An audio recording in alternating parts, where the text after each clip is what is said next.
Bonjour, mon nom est Jacques Villot, copropriétaire et libraire à Biosphère. Je vais vous parler cette semaine de quelques-uns des livres que nous vous présentons.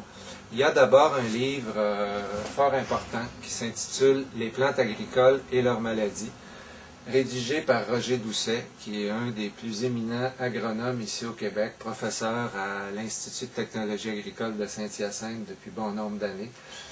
Roger Doucet a publié précédemment au moins 3 ou 4 ouvrages très importants, dont un qui s'intitule « La science agricole, le climat et les sciences et les sols agricoles ». Et celui-ci, fraîchement paru, on l'a reçu hier en fait, nous parle des plantes agricoles et de leurs maladies.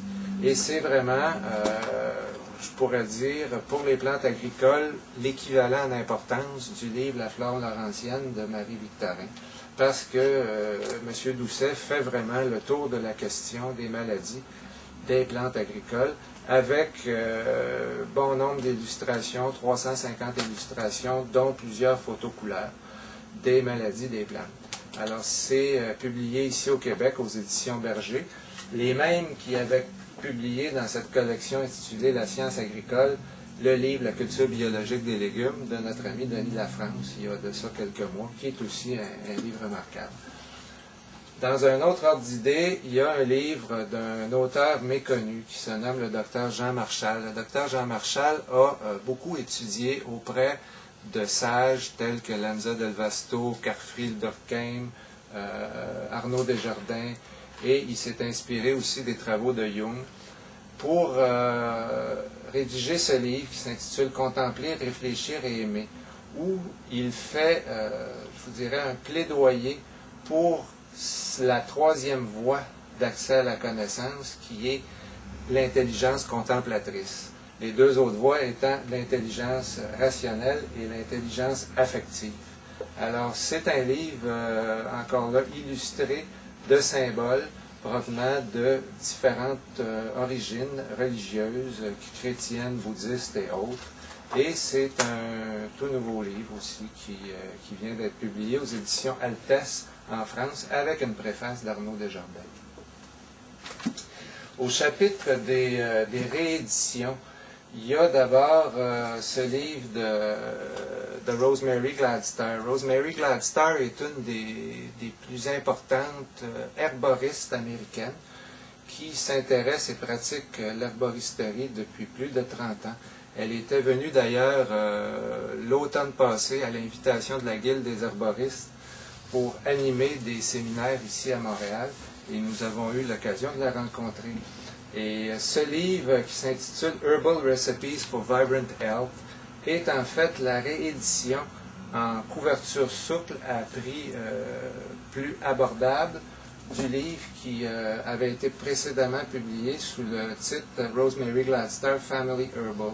Alors c'est un répertoire très complet de recettes utilisant des plantes pour toutes sortes de problèmes de santé.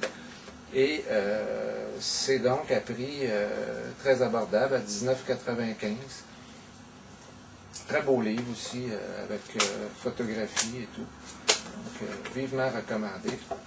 Il y a aussi la réédition, je dirais, longuement attendue des Jardins de Findhorn. Les Jardins de Findhorn, c'était un livre presque culte qui avait été publié dans les années 70 et qui a été, pour beaucoup d'entre nous, une motivation d'intérêt à l'agriculture biologique. Findhorn, c'est une histoire assez singulière. C'est en fait Peter et Helen Carey qui avait eu le message qui avait reçu le message d'entité comme quoi il devait se rendre dans une zone inculte de l'Écosse pour y cultiver la terre selon des recommandations assez particulières. Alors, ils s'y sont mis et après quelques années, ces jardins ont donné des résultats absolument phénoménaux qui ont été d'ailleurs vérifiés par